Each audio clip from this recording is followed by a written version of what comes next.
बेईमान 1972 के साल की पांचवीं सबसे ज्यादा कमाई करने वाली फिल्म थी और इसने लगभग सभी प्रमुख फिल्मफेयर पुरस्कार जीते।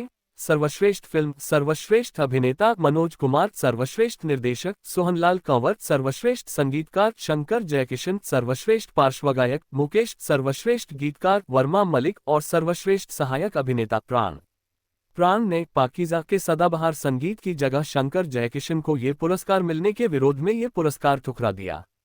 इससे यह आम धारणा और मजबूत हुई कि पुरस्कारों में धांधली होती है और निर्णय लेने की प्रक्रिया में पैसा एक अहम कारक होता है। सच्चाई ये रही कि गीत साधारण थे और उनकी रचनाओं ने हिंद महासागर में कोई खास हलचल नहीं मचाई। सभी सात गाने, ना इज्जत की चिंता, जय बोलो बेईमान की, मुकेश ये राखी बंधन है ऐसा, लता मंगेशकर, मुकेश पतला पतला, रश्मि कुरता, लुट गए मामा, महेंद्र कुमार, आशा भोसले, देखो जी रात को जुलम हो गया, आशा भोसले, एक एक गिनावता हूँ, मुकेश, हम दो मस्त कलंदर, किशोर कुमार, महेंद्र कपूर, मैं तो चली हूँ वहाँ, शारदा, आशा भोसले साधारण थे और इसलिए शायद राखी गीत को छोड़कर उनका कोई स्थायी मूल्य नहीं था।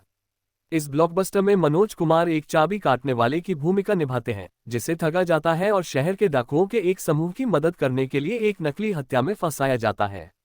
इस ब्लॉकबस्टर की मूल कहानी सचिन भौमिक ने लिखी थी, जिसकी पटकथा राम केलकर ने लिखी थी और संवाद वेदराही के थे।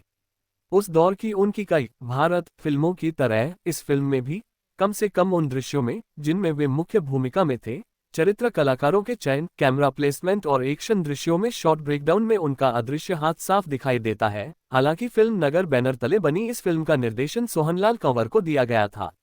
संक्षेप में कहानी, सेठ जमुना दास राज मेहरा की इकलौती कॉलेज जाने वाली बेटी सपना राखी बेचारे श्याम मनोज कुमार के प्रेम संबंध में है।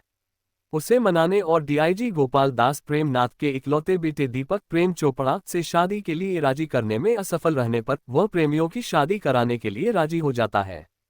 लेकिन शादी की रात श्याम पर न केवल सुरक्षित भागने का बल्कि कामिनी स्नेहलता की हत्या का भी आरोप लगता है और उसे अपराधियों के साथ कई डकैतियों में शामिल होने के लिए मजबूर किया जाता है, जिनमें से एक के बाद उसके और बाकी के बीच टकराव होता है और वह भागने में कामयाब हो जाता है और एक कस्बे में पहुंचता है जहां वह एक युवा लड़की मीना नाजिमा को गुंडों के एक समूह से बचाता है, जो फिर उसे प्राथमिक उपचार के लिए अपने घर आने के लिए मजबूर करती हैं।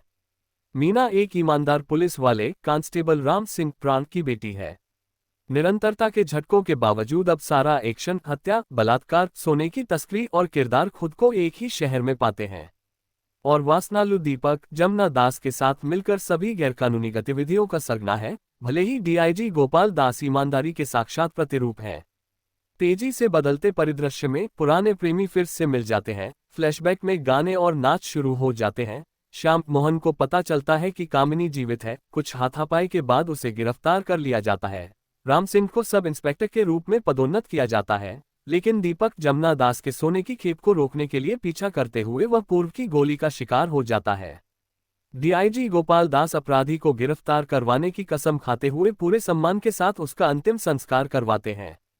जमुना दास अपनी नापाक गतिविधियों को मजबूत करने के लिए सपना की शादी दीपक से करने के लिए सहमत हो जाती है। इतना ही नहीं, वो डीआईजी को अपने बेटे की करतूतों के बारे में भी यकीन दिलाता है कि कैसे उसे उनकी मदद करने के लिए बहकाया गया था और उसे घटनास्थल पर ले जाता है जहां पार्टी अपना गुनाह कबूलने की मुद्रा में होती है और भागने की कोशिश में दीपक अपने पिता पर गोली भी चला देता है।